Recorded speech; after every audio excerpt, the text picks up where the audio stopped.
భారతీయ వీర సైనికుల అమరగాథలు. చాలా వరకు మనకి తెలియని వీర సైనికుల కథలు, అలా భరతమాత మట్టిలో కలిసిపోయినవి ఎన్నో. ఇఫ్తిఖార్ భట్ మారువేషంలో ఉన్న ఒక భారతీయ సైనిక అధికారి.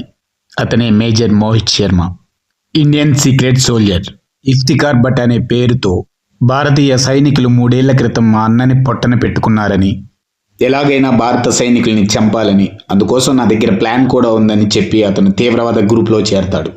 మేజర్ మోహిత్ శర్మ ఇతను హర్యానాలోని రోహ్తక్లో 1978 జనవరి 30 రాజేంద్ర శర్మ, సుశీలా శర్మ దంపతులకు 2వ కుమారుడిగా జన్మించాడు. అతని తండ్రి ఇంజనీరింగ్లో చేరి మంచి ఉద్యోగంలో స్థిరపడాలనే ఒక మిడిల్ క్లాస్ ఆలోచన కలవారు. ఇంకా మోహిత్ శర్మ గారు ఇంటర్ కంప్లీట్ అయిన తర్వాత ఇంజనీరింగ్లో చేరారు.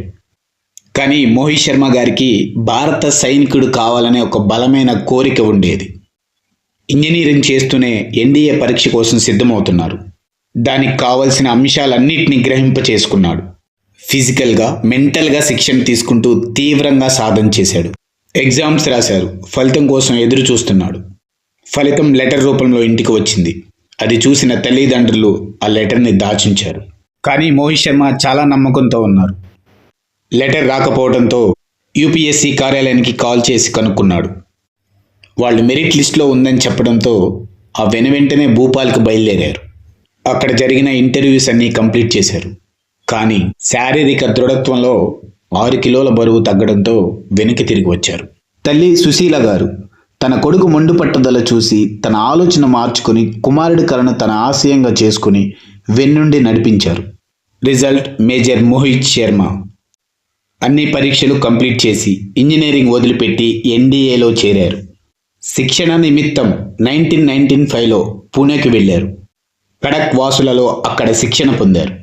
3 ఏళ్ల కాలంలో శారీరక, మానసికంగా రాడ్ తేలారు. బాక్సింగ్, స్విమ్మింగ్, హార్స్ రైడింగ్లో ఆరితేరాడు. అకాడమీలో రోజు యుద్ధ వార్తలు చూపించేవారు. యుద్ధ వ్యూహాలు, భారత పరాక్రమం, భారత సైనికుల ఆత్మార్పణం, యుద్ధం జరుగుతున్న తీరు చూస్తున్న మోహిత్ శర్మ గారికి ఇక జీవితం భరతమాత గడ్డ రక్షణ కోసమే అని నిర్ణయించుకున్నారు. ఎన్డీఏ పూర్తయిన తర్వాత అతన్ని ఏసీఏలోకి తీసుకున్నారు. 1999 డిసెంబర్ 11న అతన్ని హైదరాబాద్లో మద్రాస్ 5వ రెజిమెంట్లో లెఫ్టినెంట్గా నియమించారు. కానీ మోహిత్ శర్మ తీవ్రవాద కార్యకలాపాలు, చొరబాట్లు జరిగే పోస్టింగ్కి వెళ్ళాలని భావిస్తున్నట్లు సహచరులతో చెప్పేవారు. వారు అలా అయితే నువ్వు స్పెషల్ ఫోర్స్లో చేరాలని చెప్పేవారు. Indian army para special force విధులు చాలా సవాళ్లతో కూడి ఉంటుంది. తీవ్రవాదుల చొరబాట్లు, సరిహద్దుల్లో కాల్పులకు ధీటుగా సమాధానం ఇవ్వడం, బందీల్ని కాపాడటం అనేక కీలకమైన బాధ్యతలు ఇందులో ఉంటాయి. అటువంటి స్థానానికి ఎంపికయ్యే విధానం మరింత కఠినం. మద్రాస్ రెజిమెంట్ నుండి 2000లో కాశ్మీర్లో పూంచ్ రాజౌరి సెక్టార్కు మోహిత్ శర్మను పంపించారు. ఇక్కడ 38వ రాష్ట్ర రైఫిల్లో నియామకం జరిగింది. అది భారత విభాగానికి చెందిన కౌంటర్ ఇన్సర్జెన్స్ ఫోర్స్. అక్కడ కమాండర్లతో కలిసి పనిచేసే అవకాశం రావడంతో చాలా సంతోషపడ్డాడు. అదే సమయానికి కాశ్మీర్ లోయలో హిజ్బుల్లా ముజాహిద్దీన్ తీవ్రవాద కార్యకలాపాలు, చొరబాట్లు ఎక్కువగా ఉన్నాయి. వారు కాశ్మీర్లో ఉండి అక్కడ యువతను ప్రేరేపించి తప్పుదోవ పట్టించేవారు. అల్లర్లు రేపేవారు. కరుడుగట్టిన మతోన్మాదాన్ని నూరిపోస్తూ అక్కడ ప్రజల్ని చెడగొట్టేవారు, బ్రెయిన్ వాష్ చేసేవారు. అలా ఈ మొత్తం కార్యకలాపాలకి నేతృత్వం వహిస్తున్న 2 అగ్రశ్రేణి హిజ్బుల్లా ముజాహిద్దీన్ కమాండర్లు. 1 అబూ తురారా, 2 అబూ సబ్జార్లు దట్టమైన అడవుల్లో, సుదూర ప్రాంతాల్లో దాగి ఉండి తమ కార్యకలాపాలను నడిపిస్తూ ఉన్నారు. కాశ్మీర్ ప్రజల మధ్యనే ఉంటూ బ్రెయిన్ వాష్ చేయడమే వాళ్ళ ఎత్తుగడ. అలాంటి వారిని కనిపెట్టి, అంటే వారిలోనే కలిసిపోయి వాళ్లతో పాటే ఉంటూ మారు వేషంలో, మారు పేరుతో అచ్చమైన కాశ్మీరీ యువతలా మెసలాలి. అలా చేస్తూ ఆ తీవ్రవాదుల్ని మట్టుపెట్టాలి. ఈ తరహాలో ఏదైనా తేడా జరిగితే, అనుమానం వస్తే ప్రాణం గాల్లో కలిసిపోయినట్టే. అలాంటి పరిస్థితుల నడుమ మోహిత్ శర్మ ఒక కాశ్మీరీ వ్యక్తిగా ప్రవర్తించడం నేర్చుకున్నాడు. ఇక అతని పేరు ఇఫ్తిఖార్ భట్.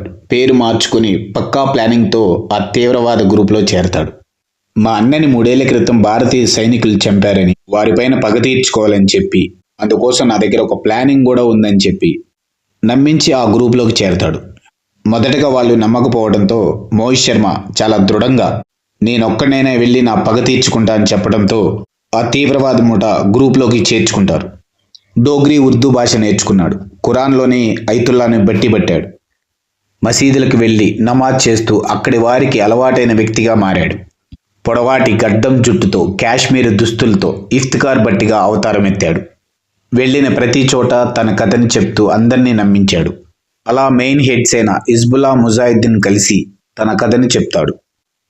భారత ఆర్మీ మీద దాడి చేసే ప్లానింగ్ గురించి చెప్తాడు. అక్కడికి చేరుకునే రహస్య దారులు మ్యాపులు ఉన్నాయని చూపిస్తాడు. వాళ్ళు అది నమ్మి తమకు ఒక ఆయుధం చేతికి చిక్కిందని సంతోషపడతారు. అతను చెప్పిన పథకాన్ని అమలు చేయడానికి కొంత సమయం తీసుకోవాలని చెప్తారు. దానికి నిరాకరిస్తాడు ఇఫ్తికార్ భట్. నో, నాకు ఎవరి సహాయం అవసరం లేదు, తానొక్కడనే వెళ్ళి నా పగ తీర్చుకుంటానని నమ్మబలికిస్తాడు. నిజమని నమ్మి కుర్రాడు అన్నంత పని చేసేలా ఉన్నాడని గట్టిగా నమ్ముతారు.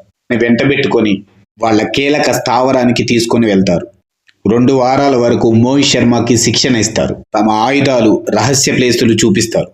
ఆ రాత్రికే తమ చేతికి ఒక గ్రెనేడ్ లోడ్ వస్తుందని, మరుసటి రోజు తెల్లవారుజాము హిజ్బుల్లా తీవ్రవాదులు తమ ఉన్న చోటికి వస్తారని, ఆ రోజు మధ్యాహ్నం భారత సైనికులపైన దాడి చేయాలని నిర్ణయం తీసుకున్నారు. అయితే హిజ్బుల్లా ముజాహిద్దీన్ కమాండర్లు అబూ తురారా, అబూ సబ్జారులతో ఇఫ్తికార్ భట్ అలియాస్ మోహిత్ శర్మ సోఫియానా జిల్లాలోని ఒక రహస్య స్థావరంలో ఉన్నారు. ఆ మరునాడే దానికి నిర్ణయం జరిగినా కూడా మోహిత్ శర్మ ఎంతో ప్రశాంతంగా కనిపించాడు. దాంతో తురారాకు మింగుడు పడలేదు. అతనిలో అనుమానం మొదలైంది. సబ్జారులతో ఈ విషయం ప్రస్తావించాడు. మోహిత్ శర్మని పిలిచి ప్రశ్నించగా మోహిత్ శర్మ లేని ఆవేశానికి గురి అవటం, అదే అదునుగా తన దగ్గర ఉన్న తుపాకీతో ఇద్దరిని కాల్చి చంపుతాడు. ముఖ్య కమాండర్లు ఇద్దరూ చనిపోవటం వల్ల కొన్ని ముఖ్యమైన విషయాలు సేకరించడంతో పాటు తన సైన్యానికి చేరవేస్తాడు మేజర్ మోహిత్ శర్మ. హిజ్బుల్లా అధినాయకులకు ఇది అతిపెద్ద దెబ్బ. మరుసటి రోజు తన ఇఫ్తికార్ భట్ అవతారం చెలించి తన బేస్ క్యాంప్కి తిరిగి వచ్చాడు మేజర్ మోహిత్ శర్మ. మోహిత్ శర్మ ధీరత్వానికి ప్రశంసగా 2004లో ప్రతిష్టాత్మకంగా సేనా మెడల్ గౌరవం దక్కింది. ఆ తర్వాత 2004 నవంబర్ నెలలో రీష్మా శర్మతో పెళ్లి జరిగింది. 2005 డిసెంబర్లో మేజర్గా పదోన్నతి లభించింది. 2008 అక్టోబర్లో కాశ్మీర్కి రావాల్సిందిగా పిలుపొచ్చింది. అక్కడ పెరుగుతున్న ఉగ్రవాద కార్యకలాపాలు అదుపు చేయడానికి అతను అక్కడ దిగటం జరిగింది.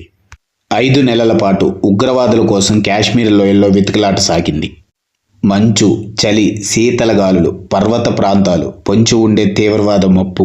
2009 మార్చి 20న కంపారాల్లో ఉన్నప్పుడు సెంట్రల్ కమాండ్ నుంచి ముఖ్యమైన సమాచారం అందింది. ఎల్ఓసి లైన్ ఆఫ్ కంట్రోల్ దాటి వచ్చిన కొందరు తీవ్రవాదులు అఫూడా ప్రాంత అడవుల్లో దాగి ఉన్నారని సమాచారం అందింది. తగిన చర్యలు తీసుకోవాలని ఉత్తర్వులు వచ్చాయి. మేజర్ మోహిత్ శర్మ తన బృందంతో మార్చి 20న ఉదయం దట్టమైన అడవుల్లో అందరూ ప్రవేశించారు. మేజర్ మోహిత్ శర్మ టీం 3 ఉపబృందాలుగా విడిపోయి తీవ్రవాదులు ఉన్న ఆనవాళ్లకి అనుసరించి ముందుకు వెళ్ళసాగాయి. తీవ్రవాదులు తమ పన్నాగంలోకి రానిచ్చారు. ఇదంతా వారి ఎత్తుగడ. తమ వలలోకి చిక్కిన మోహిత్ శర్మ బృందంపై కాల్పులు జరిపారు. పక్కా ప్లాంట్గా ఉన్న తీవ్రవాద ముఠ గట్టిగా కాల్పులు జరిపారు. మోహిత్ శర్మ చాటుగా ఉండి కాల్పులు జరపమని ఆర్డర్ పాస్ చేశాడు. తను మాత్రం ముందుకు వెళ్తూ కాల్పులు జరుపుతున్నాడు. ఎంత విచక్షణ రహితంగా కాల్పులు జరిపినా మోహిత్ శర్మ దాక్కునేందుకు చోటు దక్కలేదు. తీవ్రవాదుల ఎదురు కాల్పులకి మోహిత్ శర్మ చేతికి పెద్ద గాయమైంది. ఒక పక్క రక్తం పోతుంది, ఇంకో పక్క తోటాల వర్షం. ఆ గాయానికి గుడ్డగట్టి మళ్లీ తుపాకీ తీసి కాల్పులు జరుపుతున్నారు మేజర్ మోహిత్ శర్మ. ఎంజీఎల్ తుపాకీ అందుకుని 4 తీవ్రవాదుల్ని మట్టిపెట్టాడు. ఆ తర్వాత తను కూడా తన బృందం వైపు వెళ్ళడానికి సిద్ధపడ్డాడు. అదే సమయంలో తీవ్రవాదుల తుపాకీల నుండి వచ్చిన గుండు అతని ఛాతీలోకి దూసుకొని వెళ్ళింది. అక్కడ బుల్లెట్ ప్రూఫ్ జాకెట్ ఉండడంతో గుండె కొంచెం వణికింది. అలాగని వెనకంజ వేసే తత్వం అతనిది కాదు. తన బృందాన్ని కంటిన్యూగా కాల్పులు జరపమని ఆదేశాలు ఇచ్చాడు. మోహిత్ శర్మకి తగిలిన గాయ తీవ్రత ఎక్కువైంది. రక్తం పోతుంది, ఒంట్లో శక్తి నీరసిస్తుంది, చెయ్యి వణుకుతుంది. అయినా కాల్పులు మాత్రం కొనసాగిస్తూనే ఉన్నాడు.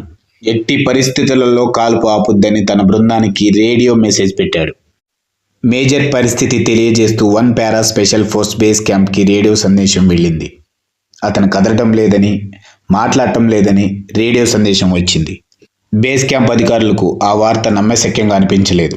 కేవలం 31 ఏళ్ల వయసులో మేజర్ మోహిత్ శర్మ భరతమాత రక్షణలో యుద్ధక్షేత్రంలో వీరమరణం పొందారనే వార్త సైన్యానికి పెద్ద లోటనే చెప్పుకోవాలి. 5 రోజుల పాటు సాగిన ఈ ఆపరేషన్లో 8 మంది సైనికులు అమరవీరులై 17 మంది తీవ్రవాదులను మట్టుపెట్టి వీరమరణం పొందారు. సైనికులకు జాతి నమస్కరించి నివాళులర్పించింది. మేజర్ మోహిత్ శర్మ ధైర్య సాహసానికి గాను మరణాంతరం అశోక చక్ర పురస్కారం లభించింది. అతని జ్ఞాపకార్థంగా గాజియాబాద్లోని రాజేంద్ర నగర్ మెట్రో స్టేషన్కి మేజర్ మోహిత్ శర్మ మెట్రో స్టేషన్గా నామకరణం చేశారు. అలాగే అక్కడ ఒక రహదారికి అమర్ షహీద్ మేజర్ మోహిత్ శర్మ స్మృతి ద్వారకం అని పేరు పెట్టారు. మేజర్ మోహిత్ శర్మ గారికి రాజేందర్ నగర్లో నిలువెత్తు విగ్రహం ఏర్పాటు చేశారు. దానికి గాను రాజ్నాథ్ సింగ్ ఆవిష్కరించారు. ఒక సైనికునికి దక్కిన గౌరవం ఎంతో మందికి స్ఫూర్తిదాయకంగా నిలిచాడు. జై Hind major Mohit Sharma. And I'm really sorry if I'm wrong, అంటే ఏమైనా తప్పులుంటే క్షమించండి. అండ్ ఈ స్టోరీనే బేస్ చేసుకొని మన దురేందర్ సినిమా కథని తీసుకోవడం జరిగిందని బయట టాక్. సో సినిమా కూడా సక్సెస్ఫుల్గా 200 crores రీచ్ అయ్యి సక్సెస్ఫుల్గా ఇంకా థియేటర్లో రన్ అవుతుంది. సో ఒకసారి చూడండి, సినిమా కూడా చాలా బాగుంది.